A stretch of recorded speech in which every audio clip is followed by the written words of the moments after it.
અને ગુજરાતના જેટલા પણ તલાટીઓ હોય, જેટલા પણ લોકો ખોટી રીતે લગ્ન કરતા હોય, સર્વજ્ઞાતિની તમામ દીકરીઓને ફસાવીને જે લગ્નો કરતા હોય અને આવાને એક નાની રકમથી પૈસા પડાવી અને જે રીતે ખોટા લગ્નો કરે છે એવા તમામના વિરુદ્ધે અમારા જોડે પુરાવા છે। સાથે જ ભાગેડુ લગ્ન પ્રથા મામલે કરેલા સ્ટિંગ ઓપરેશન બાદ પાટીદાર સમાજ એક્શનમાં આવ્યો છે।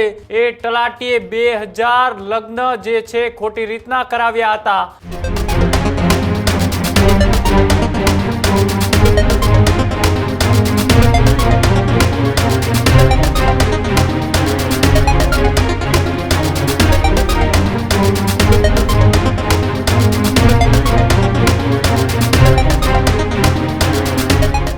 રાજ્યમાં અત્યારે ભાગેડુ લગ્ન પ્રથાનો જે મુદ્દો છે ખૂબ ચર્ચાનો વિષય બન્યો છે। સાથે જ અનેક એવા તલાટીઓ પણ ચર્ચાઓમાં આવ્યા છે કે જેમને એ બોગસ લગ્ન કરાવ્યા હતા અને તેને લઈ પંચમહાલના અલગ અલગ વિસ્તારોની અંદર એ તલાટીઓ છે તે બોગસ લગ્નની જે વિધિઓ કરાવી અને ખોટા દસ્તાવેજો ઊભા કરતા હતા। તેની સામે હવે એસપીજી ગ્રુપના રાષ્ટ્રીય અધ્યક્ષ લાલજી પટેલે એસીબી કચેરી આવેદન આપ્યું છે। સાથે જ ભાગેડુ લગ્ન પ્રથા મામલે કરેલા સ્ટિંગ ઓપરેશન બાદ પાટીદાર સમાજ એક્શનમાં આવ્યો છે। અમદાવાદ એસીબી કચેરીએ તલાટીના મિલકતની તપાસની પણ એ માંગ કરવામાં આવી છે। પંચમહાલના જાંબુઘોડા તાલુકાના કાણજી પાણીના તલાટીએ જે આવેદન આપ્યું હતું, જેની સામે હવે તલાટીએ 2000 લગ્ન કરાવી એ 50 લાખ કમાયા હોવાની પણ કબૂલાત કરી હતી। તો સામે તલાટીની આવક અને તેની મિલકતની તપાસ કરવા માટે એ આવેદનપત્ર પણ આપવામાં આવ્યું હતું।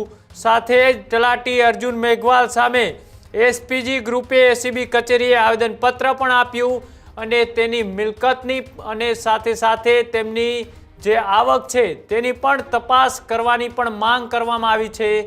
જે પંચમહાલના જાંબુઘોડા વિસ્તારની આસપાસ એ તલાટીએ 2000 લગ્ન જે છે ખોટી રીતના કરાવ્યા હતા। બોગસ લગ્ન કરાવી અને 50 લાખ રૂપિયા જેટલા લોકોનું પાસેથી તોડ કર્યો હતો। તેને લઈ હવે એસપીજી ગ્રુપના લાલજી પટેલે એ એસીબી કચેરી ખાતે આવેદનપત્ર આપ્યું અને આ તમામ મુદ્દાઓને લઈ તેમને તપાસના પણ આદેશ કરવામાં આવે તેવી માંગ કરી છે। સાથે જે રીતના એ સરકાર સાથે અત્યારે મિટિંગો ચાલી રહી છે આ ભાગેડુ લગ્ન પ્રથાને લઈ, તેની સામે હવે ફરીથી ક્યાંક ને ક્યાંક એ પાટીદાર સમાજ એક્શનમાં જોવા મળી રહ્યો છે। સ્ટિંગ ઓપરેશન જે કરવામાં આવ્યું હતું તેની સામે કાયદેસરની કાર્યવાહીની પણ એ માંગ કરવામાં આવી છે। શું કયું આવેદન આપતી વખતે લાલજી પટેલે, આવો તે પણ જોઈએ। આજે એસપીજીના આગેવાનો સાથે અમદાવાદ લોચ રૂશ્વત વિરોધી બ્યુરો ગુજરાત રાજ્ય અમદાવાદની ઓફિસ ઉપર ડીજી સાહેબને મળી અને જે અર્જુન મેઘવાલ છે જેને 2000 લગ્ન કરાવી અને જે એમાંથી અમે જે 2-3 દીકરીઓને મળી અને જે ખોટી રીતે લગ્ન કર્યા છે અને એ પોતે બોલે છે અમારા મિત્રોની સામે અને વિડીયોની અંદર કે મેં 2000 લગ્ન કરાવીને 2500 લખે આજે 50 લાખથી વધારે રૂપિયા કમાઈ અને જમીન રાજસ્થાનમાં લીધી છે ને ઘણી બધી મિલકતો વસાઈ છે।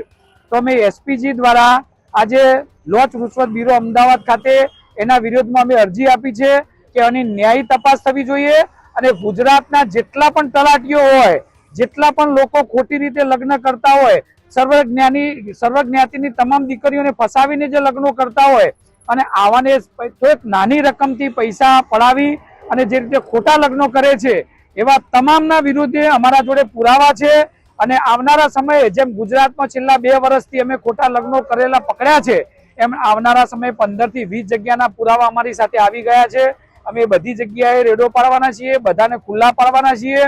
એટલે મારે સરકારને પણ વિનંતી છે, ગૃહમંત્રીને પણ વિનંતી છે કે આવા ખોટા લગ્નો કરતા હોય એમની તમામ મિલકત જપ્ત કરવામાં આવે, એને સસ્પેન્ડ નહીં એને ટર્મિનેટ કરવામાં આવે અને કડકમાં કડક સજા કરવામાં આવે। એ માટે આજે જ્યારે ગુંજાની અંદર પણ માતા પિતાએ જે દીકરીને ખોટી રીતે ફસાવી છે, ખોટા લગ્ન કરે છે એની ફરિયાદ પણ દાખલ કરી છે 2 દિવસ પહેલા અને અમે પણ આ અરજી દ્વારા આવા ખોટા માણસોને વહેલામાં વહેલી કે ટર્મિનેટ થાય, એની બધી મિલકત જપ્ત થાય એ માટે આજે અમદાવાદ ખાતે એસપીજીના તમામ હોદ્દેદારો સાથે આવ્યા છીએ. તો મારી તંત્ર અને મુખ્યમંત્રી અને ગૃહમંત્રીને વિનંતી છે કે વહેલામાં વહેલી તકે તમે આના કાયદેસર પગલાં ભરવામાં આવે અને વહેલામાં વહેલી તકે એને ટર્મિનેટ કરવામાં આવે અને એને કડકમાં કડક સજા કરવામાં આવે.